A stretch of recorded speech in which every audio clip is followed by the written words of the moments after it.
আমি আহমদুল্লাহ সাহেবের ভুল ধরছি, আমি অন্যায় করি নাই।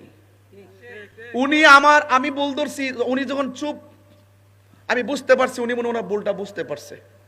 ওনার বক্তব্য যদি সঠিক হইতো অথবা উনি যদি ভুল করতো, সঠিক হইলে আয়া কইতো যে আমি সঠিক, ভুল হইলে কইতো যে আমি ভুল করছি।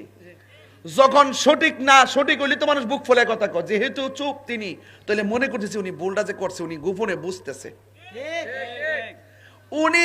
আমি এককভাবে বক্তব্য দিছি, উনি চুপচাপ বইসা রইছে, কিন্তু উনার পক্ষে কিছু দালাল আছে।